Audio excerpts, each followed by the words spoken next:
అన్ని కల్తీ అయిపోతున్నాయి. మంచినీళ్ళ కాంచెల్లి మొదలు పెడితే మసాలాల దాకా అన్ని కల్తీ అవుతున్నాయి. మసాలాలు, మంచినీళ్లు, పాలు కల్తీ అవడు పాత ముచ్చట. ఇప్పుడు అంతా కొత్త రకం కల్తీ. అదే బియ్యం కల్తీ. సాధారణంగా వరి పండించి వాటిని మిల్లులో వేస్తే బియ్యం తయారైతాయి. కానీ హైటెక్ కాలంలో బియ్యం కూడా హైటెక్ తరీఖాలనే పండుతున్నాయి. పొలంలో పండాల్సిన బియ్యం ఫ్యాక్టరీలలో తయారవుతున్నాయి. పైసల కోసం కక్కుర్తి పడుతున్నోళ్లు పబ్లిక్ ను పట్టించుకోకుండా ఇట్లా ప్లాస్టిక్ తోని బియ్యం తయారు చేసి అమ్ముతున్నారు.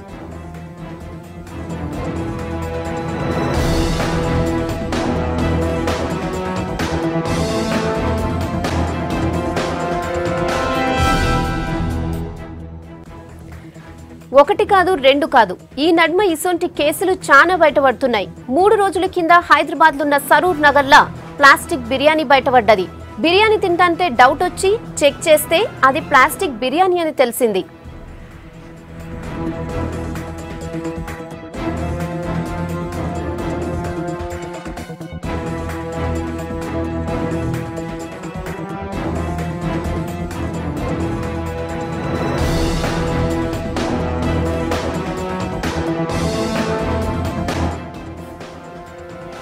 ఇక మీర్పేట్ దగ్గరలో ఉన్న నందనవనంలో ప్లాస్టిక్ బియ్యం బయటపడ్డాయి. ఓ కిరాణం షాప్ లో బియ్యం కొన్న అశోక్ ఇంటికి పోయినాక వండుకుని తిందామనుకున్నాడు.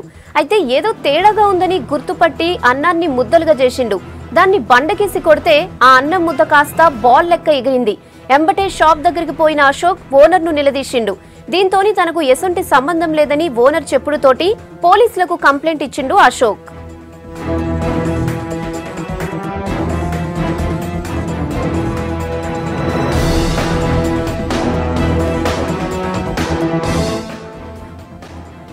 ఇక 2 రోజుల కింద కర్నూలు జిల్లా శ్రీశైలంలో కూడా ప్లాస్టిక్ బియ్యం బయటపడ్డాయి. ఓ దుకాణంలో ప్లాస్టిక్ బియ్యం అమ్ముతున్నట్టు గుర్తుపట్టి వాళ్లను పోలీసులు అరెస్ట్ చేశారు.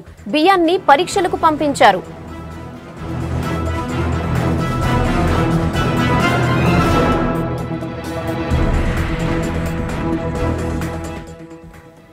ఇక నకిలీ దందాల మీద ఇంకింత ముచ్చటను ప్రభాకర్ చెప్తాడు. ప్రభాకర్, చెప్పండి, ప్లాస్టిక్ బియ్యం మీద అధికారులు ఏమంటున్నారు, ఎలాంటి చర్యలు తీసుకోబోతున్నారు? హైదరాబాద్తో పాటు మొత్తం 2 రాష్ట్రాల్లోనూ, ఆంధ్రప్రదేశ్ ఇటు తెలంగాణ 2 రాష్ట్రాల్లోనూ ప్లాస్టిక్ రైస్ ఫీవర్ పట్టుకున్నట్టుగా తెలుస్తుంది. ఎక్కడ పడితే అక్కడ హోటల్స్, రెస్టారెంట్స్, కిరాణా షాపులు, అట్లాగే సూపర్ మార్కెట్లు ఏది తేడా లేకుండా ప్లాస్టిక్ బియ్యం అనేది ఈ దందా కొనసాగుతున్నట్టుగా తెలుస్తుంది. మొత్తం మీదుగా ఇది ఒక మాఫియాగా నడుస్తున్నట్టుగా తెలుస్తుంది. హైదరాబాద్కు సంబంధించి హైదరాబాద్ 3 ప్లేసులలో ఇప్పటివరకు ఫైండ్ అవుట్ చేశారు. ఎక్కడైనా కూడా అంటే మొన్న ఎస్ఓటి పోలీసులు కానివ్వండి, లేకపోతే ఇవాళ మీర్పేటలో జరిగిన అశోక్ అనే వ్యక్తి బియ్యం కొనడానికి పోయాడు. సహజంగా బియ్యం కొనడానికి పోయినాడు. ఇంట్లో వండుకున్నప్పుడు దాన్ని టెస్ట్ చేసి చూస్తే అది ఒక బాల్ లాగా, ఏదైతే ఒక ప్లాస్టిక్ బాల్ ఎట్లయితే యాక్షనింగ్ ఉంటుందో అట్లుంది. దాన్ని తీసుకుపోయి కిరాణా షాప్కి చెప్తే ఆయన కూడా పట్టించుకోలేదు. దాని తర్వాత పోలీస్ స్టేషన్కి పోయి కంప్లైంట్ చేసిండు. సో యూసఫ్ కూడా హాస్టల్కి సంబంధించి నిన్న నైట్ నుంచి అదే జరుగుతుంది. హాస్టల్లో మాకు ప్లాస్టిక్ బియ్యాన్ని పెడుతున్నారని కొంతమంది విద్యార్థులు అట్లాగే హాస్టల్లో ఉండే వాళ్ళందరూ కలిసి కంప్లైంట్ చేసిరు. వాళ్ళు కూడా కొన్ని వీడియోస్ రిలీజ్ చేసిరు.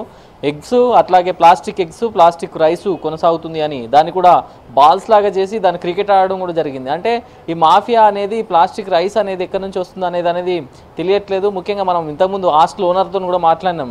ఎక్కడి నుంచి తెస్తున్నారు మీరు అని అంటే వాళ్ళు మిల్స్, రైస్ మిల్లర్స్ నుంచే మేము తీసుకుంటున్నామని చెప్తున్నారు. కాకపోతే మరి ఎక్కడ తేడా జరుగుతుంది? ఎక్కడనో సోషల్ మీడియాలో వైరల్ అయిపోయిన ఒక వీడియోను చూపిస్తున్నారు. చైనాలో ఇక్కడ ప్లాస్టిక్ రైస్ మేకింగ్ దానికి సంబంధించి. కాకపోతే అది ఇక్కడ జరుగుతుందా, లేకపోతే ఇక్కడ వీళ్ళు ప్లాస్టిక్ని కావాలని కలుపుతున్నారా అనేది తెలియట్లేదు. శ్రీశైలంకి సంబంధించి కూడా అదే జరిగింది. సో ఇది ఒక్కటే కాదు, దాదాపు కరీంనగర్తో పాటు వరంగల్, ఖమ్మం ఇక్కడ చాలా చోట్ల కూడా ప్లాస్టిక్ రైస్ ఫీవర్ అయితే పట్టుకున్నాడు. నిజాం రైస్ ఉన్నా కూడా కొంతమంది అపోబోతున్నారు, ముద్దలు చేసి చూస్తున్నారు. సో ఇదంతా కూడా ఒక రకమైన మాఫియాగానైతే కొనసాగుతుంది. ముఖ్యంగా ప్లాస్టిక్ సంబంధించి బియ్యాన్ని కల్తీ చేయడమే లక్ష్యంగా ఈ ప్లాస్టిక్ రైస్ మాఫియా అనేది కొనసాగుతుంది. కొంతవరకు మనం ఎక్స్పర్ట్స్తో మాట్లాడినప్పుడు కూడా ఒక రకమైన విషయాన్ని చెప్తున్నారు. బియ్యానికి పాలిష్ ఎక్కువ చేస్తే ముద్దలుగా అయ్యే అవకాశం ఉంది, అది కొంచెం బలంగా ఉంటుంది అని ఎక్స్పర్ట్స్ కూడా చెప్తున్నారు. సో దాన్ని వీళ్ళు ప్లాస్టిక్గా అపోపోతున్నారా, లేకపోతే నిజంగానే ప్లాస్టిక్ రైస్ చెలమని అవుతుందా అనేది అయితే తెలియాల్సి ఉంది. దీని గురించిన ఇంకా కూడా ఎంక్వైరీ జరగాల్సి ఉంది. ఒకవేళ నిజంగానే కనుక ప్లాస్టిక్ రైస్ చెలామణిలో ఉంటే చాలా ప్రమాదం రెహానా. ఎందుకంటే ప్లాస్టిక్ తయారవడమే, దాని మేకింగే కెమికల్తో తయారవుతుంది. సో అది కనుక కడుపులోకి వెళ్తే చాలా ప్రమాదం ఉంది. ఇంట్లో అన్నం 3 years ఎబో చిల్డ్రన్స్ అందరు కూడా తింటారు, పెద్దోళ్ళు తింటారు, అట్లాగే అందరు కూడా అన్నం తినకుండా ఉండేటోళ్ళు ఎవరు ఉండరు. సో అట్లాంటి టైంలో ప్లాస్టిక్ రైస్ కనుక కడుపులోకి వెళ్తే అది డైజెస్ట్ కాకుండా ఉంటే చాలా రకాల ఆరోగ్య సమస్యలు వచ్చే అవకాశం ఉన్నట్టుగా ఇటు డాక్టర్లు కూడా చెప్తున్నారు. సో దాన్ని నివారించాలంటే, దాన్ని కొంతవరకు మనం అరికట్టాలంటే కూడా ప్రత్యేక స్పెషల్ టీమ్స్ను రంగంలోకి దింపాలన్నట్టు పోలీసులు కూడా భావిస్తున్నారు. అంటే రోజు రోజు కేసులు నమోదవుతున్నాయి. నిన్న హాస్టల్లో జరిగిన ఇష్యూ కానివ్వండి, మీర్పేటలో జరిగిన ఇష్యూస్ కానివ్వండి, లేకపోతే కర్నూలు, అట్లాగే కరీంనగర్, వరంగల్, ఖమ్మం ఈ ఇష్యూస్ కానివ్వండి, పోలీసులు అయితే ఒక స్పెషల్ టీమ్స్ను రంగంలోకి దింపాలని చూస్తున్నారు. హైదరాబాద్కి సంబంధించినట్టయితే Cyberabad, Rachakonda, Hyderabad city police, SOT పోలీసులు దీనిపైన ఇప్పటికే దృష్టి పెట్టారు. అడల్ట్రేషన్ ఎక్కడెక్కడ జరుగుతుంది అనే దానిపైన. అంటే సహజంగా తినే తిండే, సహజంగా ఎవరైనా తినేది ఏదో పాలల్లో కల్తీ అవుతుంది అంటున్నారు, లేకపోతే ఇంకేదో అంటే ఏదో ఎప్పుడో ఒకసారి తీసుకుంటాం, రోజు కాకపోయినా 2-3 రోజులకు ఒకసారి ఏదో తీసుకుంటారు అని చెప్పుకోవచ్చు. కాకపోతే రైస్ అయితే నిత్యం అవసరమైన ముఖ్యమైన వస్తువు. సో దీనిలోనే కల్తీ చేస్తే ఎట్లా అనేది ఒక రకమైన ఆందోళన అయితే నెలకొంది ఉంది. ముఖ్యంగా హైదరాబాద్కు సంబంధించి కానివ్వండి, లేకపోతే 2 రాష్ట్రాల్లో ఉన్న ప్రజలకు కానివ్వండి, పోలీసులు కానీ లేకపోతే అధికారులు కానీ ఒకటే చెప్తున్నారు, ఒకసారి మీరు కన్ఫర్మ్ చేసుకోండి. డాక్టర్స్ సూచనలు ఈ విధంగా ఉన్నాయి. ఒక గ్లాసులో నీళ్ళు తీసుకోండి, గ్లాసులో బియ్యం పోయండి, ఒకవేళ పైకి వస్తే అవి ప్లాస్టిక్ రైస్, దాన్ని మీరు ఐడెంటిఫై చేసి ఒక చిన్న ఫైర్ చేయండి, ఫైర్ చేస్తే ప్లాస్టిక్ అయితే అంటుకుంటుంది అని చిన్న చిట్కా ద్వారా ప్లాస్టిక్ రైస్ను ఐడెంటిఫై చేసే మార్గాన్ని అయితే చెప్తున్నారు. కాకపోతే దీన్ని కూడా నిరోధించాల్సిన అవసరం ఉంది. ఒకవేళ మిల్లర్ల నుంచి కనుక క్వింటాలు ప్లాస్టిక్ రైస్ వచ్చి, లేకపోతే 25 kgs బ్యాగ్స్ మామూలుగా మార్కెట్లో అమ్ముతారు, 25 kgsలో 10 kgs ప్లాస్టిక్ రైస్ కలుస్తాయి. చాలా దారుణంగా ఉంటుంది. అంటే సిటీలో ఉన్న వాళ్ళు కొంతవరకు అవగాహన ఉన్న వాళ్ళు గుర్తుపట్టవచ్చు. కాకపోతే సిటీ రూరల్ బ్యాక్గ్రౌండ్లో ఉండి పల్లెటూరులో ఉన్న వాళ్ళు ఏం చేయలేరు, తక్కువ ధరకి ఇచ్చే అవకాశం ఉంటుంది మళ్ళీ. ఎందుకంటే ఈ 10 కిలోలు ఎక్కువ వచ్చే అవకాశం ఉంది కాబట్టి వాడు తక్కువ ధరకి ఇస్తే ఆబ్వియస్గా గ్రామీణ ప్రాంతాల్లో ఉన్న వాళ్ళు అట్రాక్ట్ అవుతారు, తీసుకుంటారు. 1 కిలోకు 10 రూపాయలు తక్కువ అన్నా కూడా వాళ్ళు చాలా తొందరగా అట్రాక్ట్ అయ్యి తీసుకునే అవకాశం ఉంటుంది. సో ఇట్లాంటి వాటిపైన నిజంగా కూడా అవగాహన పెంచుకోవాల్సిన అవసరం ఉంది.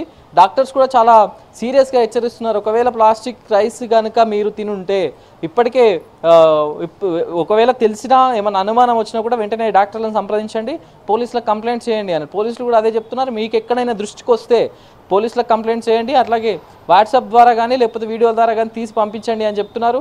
ముఖ్యంగా దీని గురించి సమాచారం అయితే ఎప్పటికప్పుడు పాస్ చేయాలని చెప్తున్నారు. కొంతమంది ఇక్కడ ఇంకో విషయాన్ని కూడా గమనించాలి రెహానా, కొంతమంది దీన్ని వైరల్ చేయడానికి ఏదో వాళ్ళకు వాళ్ళు కావాలని కొన్ని వీడియోలు క్రియేట్ చేసి వైరల్ చేస్తున్నారు. సో వీటి పట్ల కూడా మనం అవేర్గా ఉండాల్సిన పరిస్థితి అయితే ఉంది. ఎందుకంటే ఆ వీడియోల ద్వారా కూడా కొంతవరకు బ్యాడ్ అది పోయే అవకాశం ఉంది కాబట్టి దాని గురించి కూడా మనం అలర్ట్గా ఉండాల్సిన అవసరం ఉంది. వీడియోస్ ఎవరైతే యూత్ అట్లాగే స్టూడెంట్స్ ఉంటున్నారో వాళ్ళు కొన్ని రకాల వీడియోస్ యూట్యూబ్లో పెడితే ఏ వీడియోకి ఎక్కువ క్లిక్స్ వస్తాయి, ఎక్కువ లైక్స్ వస్తాయి అన్న దాన్ని తీసుకొని ఆ వీడియోని తయారు చేసి వాళ్ళే మేక్ చేసి దాన్ని ప్లాస్టిక్ రైస్గా వాళ్ళు క్రియేట్ చేసి వీడియోను వైరల్ చేస్తున్నారు. సో వీటిపైన కూడా ప్రజలందరూ అలర్ట్గా ఉండాలని పోలీసులు చెప్తున్నారు రెహానా. ఓకే ప్రభాకర్.